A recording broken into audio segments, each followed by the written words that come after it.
On the evening of June 18th, 1815, one last reserve remained on a wet field in Belgium. Not just soldiers, the Imperial Guard, men France believed were almost unbeatable. Ahead of them, beyond the smoke and the ridge, stood the army of the Duke of Wellington.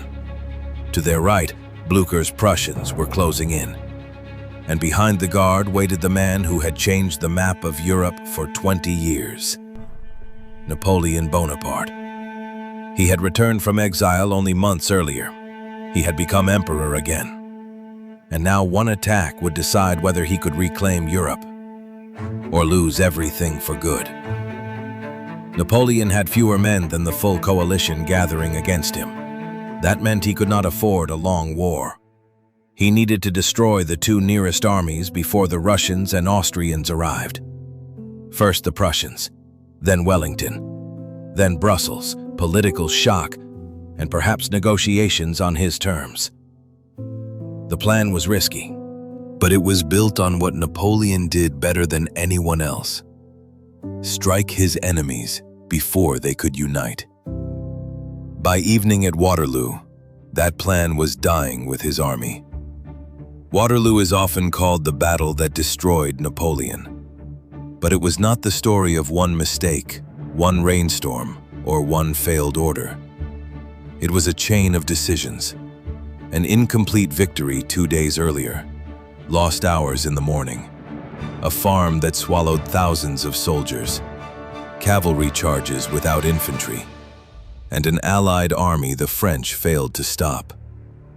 To understand why the Guard finally retreated, we have to begin not on the field of Waterloo, but on a small island in the Mediterranean.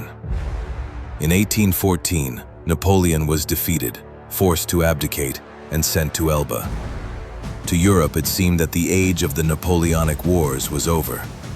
But his exile was remarkably soft. He kept the title of emperor, a small court, and authority over the island. Most importantly, he was given time to think. In February 1815, he escaped. With only a few hundred soldiers, Napoleon landed in southern France and marched toward Paris. King Louis XVIII sent troops to stop him, but the army that had been ordered to serve the Bourbons still remembered its former emperor. Legend says Napoleon walked toward the soldiers unarmed and said, "If there is any man among you who wishes to kill his emperor, here I am." No one fired. The men joined him. Week by week, his small column grew.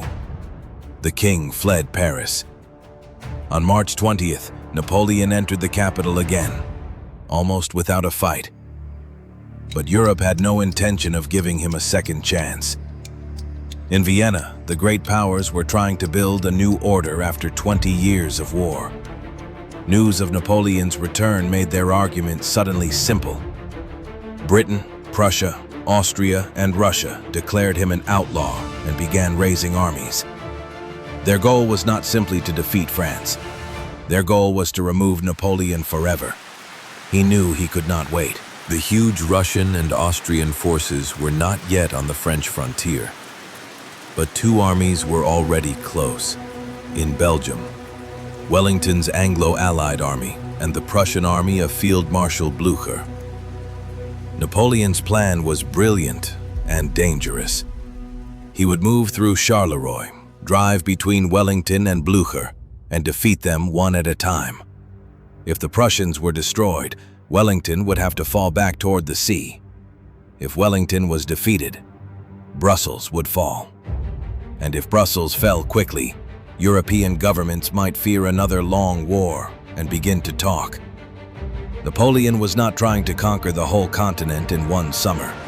He was trying to create one enormous political fact, so convincing that the coalition would begin to break apart. At first, everything went almost perfectly. On June 15th, the French army crossed the border. The move caught the Allies off guard. French columns moved fast, while enemy orders were delayed on roads clogged with troops and wagons. Napoleon was doing what had made him famous, turning speed into a weapon. But speed had a price. His officers operated amid confusing orders. Corps were scattered, and the enemy still had time to make one crucial choice: not to run in different directions, but to stay connected. On June 16th, Napoleon met Blücher at Ligny. It was a hard, bloody French victory. Prussian units fell back, villages burned, and Blücher himself was nearly killed when his horse went down during a cavalry charge. At first sight, Napoleon had won exactly what he wanted. He had beaten one of the two armies, but he had not destroyed it. The Prussians did not collapse. They did not retreat far east away from Wellington. Instead, their staff chose a northern route that kept open the possibility of joining their ally. That same day, only a few miles away, Marshal Ney was supposed to hold or capture the crossroads at Quatre Bras and prevent Wellington from helping the Prussians. But the battle became chaos. Ney attacked. Allied reinforcements arrived. Units passed one another, and an important French corps never played the decisive role where it was needed. By evening, Wellington held Quatre Bras. He had not been destroyed, and when he learned of Blücher's defeat, he withdrew not in panic, but toward a chosen position near the village of Waterloo. This was one of the key moments of the entire campaign. Napoleon expected the defeated Prussian army to be unable to interfere again. But the Prussians withdrew in order, gathered their units, and promised Wellington that they would come to his aid. Wellington, meanwhile, chose a defensive position near the Mont Saint-Jean ridge.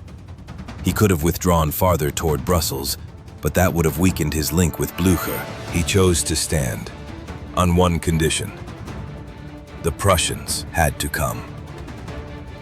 Wellington's position was not an impregnable fortress. It was a low ridge crossing the road to Brussels, but he used the ground intelligently. Most of his troops stood behind the reverse slope, out of direct view of French guns. In front of the line stood three strongpoints: Hougoumont Farm on the right, La Haye Sainte in the center, and Papelotte on the left. If they could delay the French for only a few hours, Wellington's army could survive until Blücher arrived. The whole battle became a race against time. That night, heavy rain began to fall. Soldiers slept in soaked clothing. Horses stood in mud. Roads became long strips of deep earth. French gunners knew that their heavy guns would be harder to move in the morning and that cannonballs would bounce less effectively across soft ground. Later, Waterloo was often explained in one line: rain defeated Napoleon. It is a powerful legend, but it is too simple. Rain did not make his bad decisions for him, but it took away the thing he barely had enough of: time. After Ligny, Napoleon sent Marshal Grouchy to pursue the Prussians. The task seemed clear: do not let Blücher join Wellington again. But Grouchy marched toward Wavre, following the Prussian rear guard, while the main Prussian force turned toward Waterloo. Later, people argued, should Grouchy have marched toward the sound of the guns? Could he physically have arrived in time? Was he to blame? Was Napoleon to blame? Or were the orders simply unclear? But for Waterloo, the result mattered most. Tens of thousands of French soldiers were far away when they could have changed the balance of the battle. On the morning of June 18th, Napoleon did not attack at once. He waited for the ground to dry. The decision had military logic. He wanted artillery to move and cannonballs to bounce across firmer soil, cutting through enemy ranks. But waiting meant the hours were working for Blücher. The French needed to break Wellington before the Prussians arrived. And the Prussians were already marching over wet roads, dragging artillery with them, led by an old field marshal who was wounded, exhausted, and still determined. Wellington also understood the value of time. His army was mixed: British, Hanoverians, Brunswickers, Nassau troops, Dutch-Belgian units, and soldiers from the German states. This was not a single national army. It was a coalition on a battlefield. Some units were experienced, others were new and anxious. But Wellington placed them so the ground could compensate for their weaknesses. He was not trying to win beautifully. He was trying to survive. Around noon, the battle began at Hougoumont farm. On a map, it was a small complex of buildings, gardens, and walls on Wellington's right flank.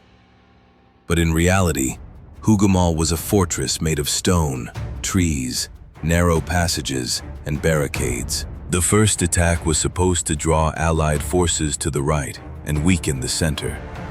Instead, Hougoumont became a bloody vortex that swallowed French battalions all day. Jérôme Bonaparte, the emperor's younger brother, led men forward. French infantry crossed the woods, fought into the garden, and tried to drive the defenders out of the buildings. The fight quickly became personal and brutal. Shots came through loopholes. Men fought at the walls. Officers fell at doors that could not be left open for even a second. Every new French attack demanded reinforcements. Every reinforcement made Hougoumont more important than it had ever been in the original plan. At one point, the French managed to break through the north gate into the farmyard. It was one of the most dangerous moments of the day. If the gates had remained open, hundreds of new attackers could have poured in behind the first men. But the defenders rushed toward them and managed to slam the heavy doors shut in front of the French mass.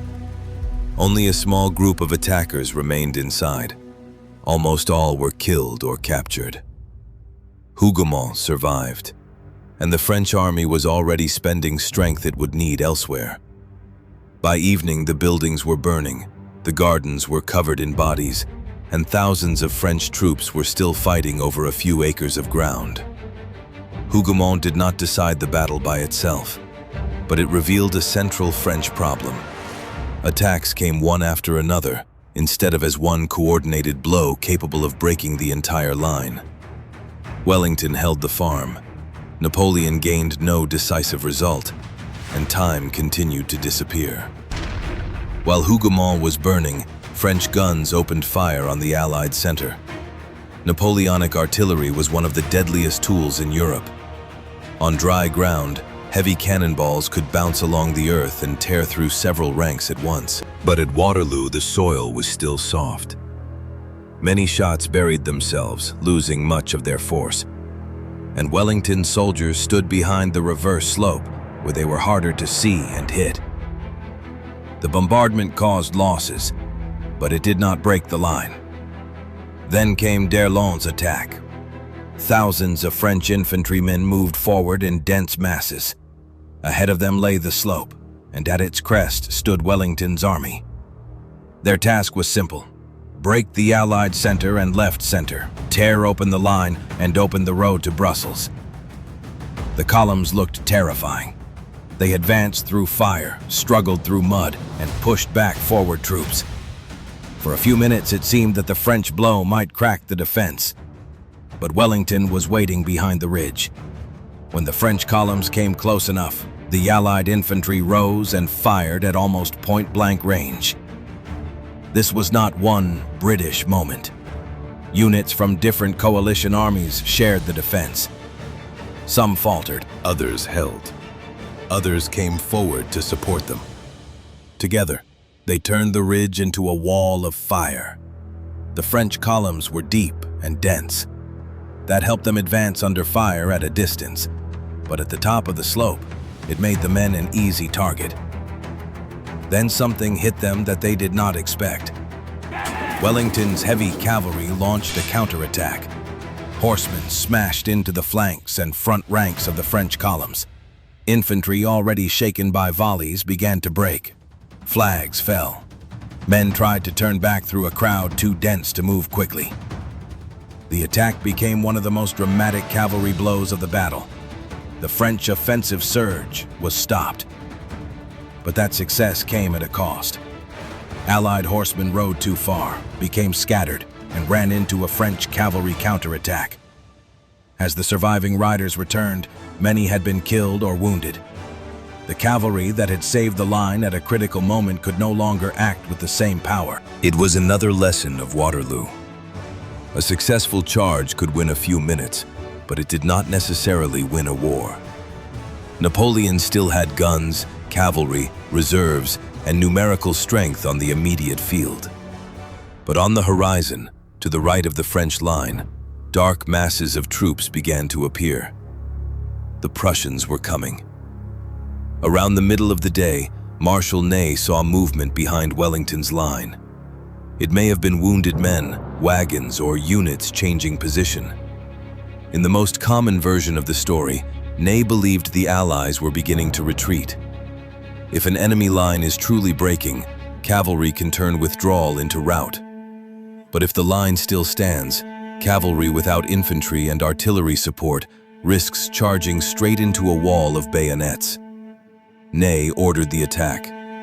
Cuirassiers, mounted grenadiers, lancers, and other French cavalry rode up the slope.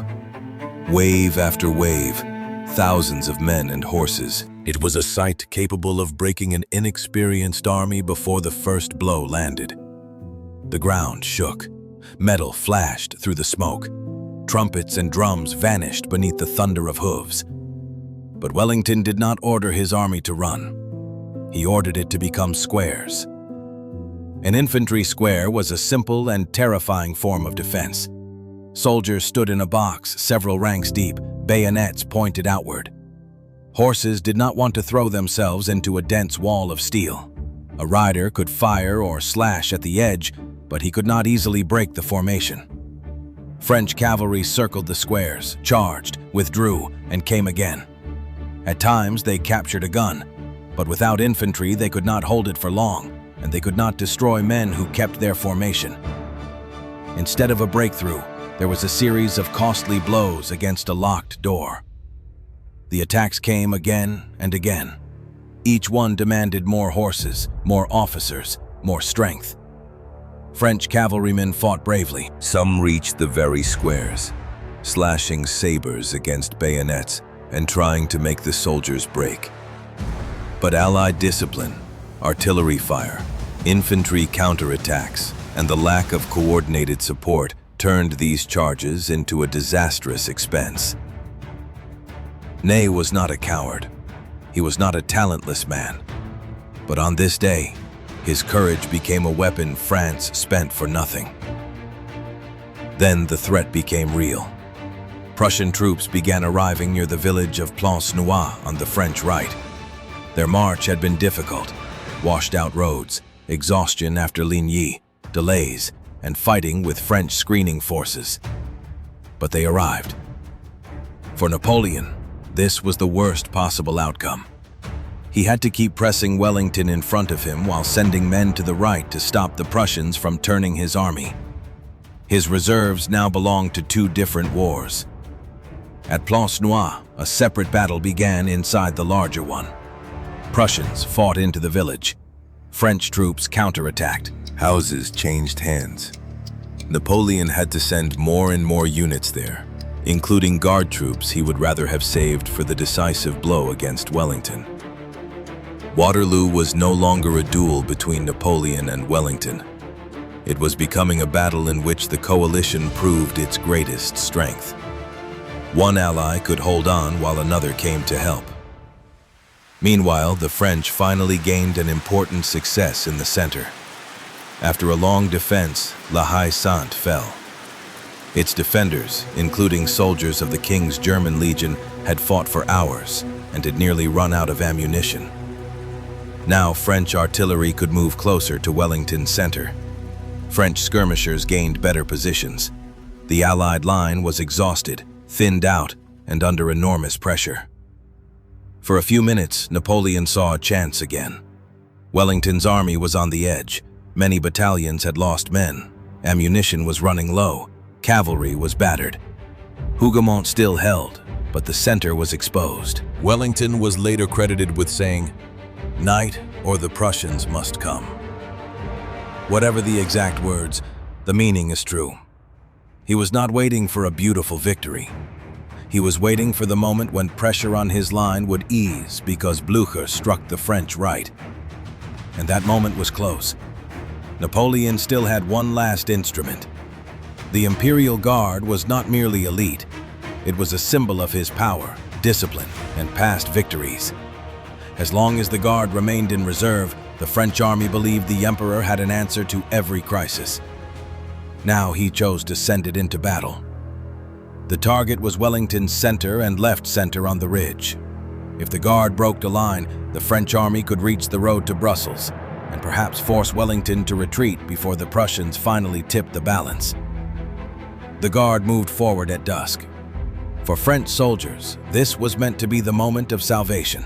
Through the smoke, they could see tall bearskin caps, eagles on the standards, and the steady lines of veterans. They marched through fields filled with wounded men, past broken guns and retreating cavalry. But they were not marching toward an empty ridge. Wellington gathered everything still capable of carrying a weapon. Behind the line stood units waiting for precisely this moment. When the French Guard came close, the Allied line opened fire almost at point-blank range. Allied troops, including Maitland's British Guards, Dutch Belgian forces, and other units, met them with volleys, artillery, and counterattacks. French veterans kept advancing. They tried to deploy, returned fire, and searched for a weak point. But the battlefield no longer belonged to them alone. Prussians pressed on the flank, and in front of them stood a line that knew it needed to hold for only a few more minutes. Then something happened that the French army had believed was impossible. The Guard stopped and began to fall back. Later, legends appeared about how the Guard died but did not surrender, and about beautiful final words spoken by its generals. Reality was more chaotic, and therefore more frightening. Under intense fire, without enough support, and threatened from the flank, units of the Guard began to retreat. To the soldiers around them, it looked like a signal. The Emperor's last reserve had failed. Wellington saw the moment. He gave the signal for a general advance. Units that had spent the entire day standing, lying down, fighting and waiting, moved forward from the ridge. Now the French, already exhausted by Hougoumont, d'Erlon's attack, cavalry losses, and the battle against the Prussians at Plancenoit, saw the Allied line coming toward them. Panic rarely begins everywhere at once. It begins with a few people deciding that the battle is lost. Then that decision spreads faster than any order. The French army began to collapse. Not everyone ran. Some units kept fighting. Elements of the old Guard covered the retreat. Officers tried to gather men, but the overall picture could no longer be reversed. The army that had hoped that morning to defeat Wellington before the Prussians arrived was now retreating under pressure from the front and the flank. In the darkness, roads filled with wounded men, guns, horses, and soldiers who no longer knew where their regiments were. Waterloo had become a defeat. After the battle, Wellington and Blücher met near La Belle Alliance. Their armies had paid a terrible price. Tens of thousands of dead and wounded from both sides lay on the field. But the victors held one crucial advantage. The Prussians continued the pursuit through the night. The French were not allowed to gather their broken units, restore order, and turn defeat into an organized withdrawal. Napoleon had lost more than a day. He had lost the army he needed to continue the campaign. Napoleon returned to Paris, but the political reality had changed. He could hope to raise a new army. He could argue, blame his marshals, and ask Parliament for time. But Europe no longer wanted to hear promises. The coalition was marching into France again. His supporters were losing confidence. Inside the country, more and more people understood that continuing the war meant only another invasion. A few days after Waterloo, Napoleon abdicated again. This time, the Allies did not repeat the mistake of Elba. Napoleon was sent far into the Atlantic, to the island of Saint Helena. There was no French road that could lead him back to Paris. No garrison to inspire. No second return. He lived there for several more years, dictating memories, arguing about the past, and changing from a politician and commander into a legend. But that legend was born not only from victories, it was also born from the day he lost everything. So what really destroyed Napoleon at Waterloo? Not one rainstorm, not one marshal, not one wrong order. The defeat grew from a chain of causes. The Prussians were beaten at Ligny, but not destroyed. The French failed to stop Wellington completely at Quatre Bras. The morning hours gave Blücher time. Hougoumont swallowed French strength. Delon's attack was repulsed. Ney's cavalry attacked without the support it needed. Grouchy was not on the main field, and the Guard went in too late when the French army was already fighting on two fronts. But Waterloo matters for more than the defeat of one man. It secured the order that Europe's monarchies were trying to create in Vienna. France remained a great country, but it stopped being a power that could reshape the continent alone. For decades, Europe entered a system of balance, alliances, and cautious diplomacy. Wars did not disappear, but the age when one army and one emperor could march from Madrid to Moscow was over. Waterloo reveals a brutal truth about great commanders. Genius can create an opportunity. It can see an enemy's weakness, move faster than others, and inspire an army to do the impossible. But genius does not erase mud, distance, exhaustion, poor communication, mistakes by subordinates, the resilience of an enemy, or the strength of alliances. Napoleon almost seized the initiative in Europe again. In a few days, he put two coalition armies in danger. But he lacked one decisive success, and his enemies did the one thing he had tried hardest to prevent. They joined together. What do you think decided Waterloo? Napoleon's mistakes, Wellington's defense, or the arrival of Blücher's Prussians? Tell us in the comments. For more stories of brilliant commanders, empires on the edge of collapse, and battles that changed the world, subscribe to the Box of Ages. Next time, we will open another chapter in the story of the man who conquered Europe and then lost it on one field in Belgium.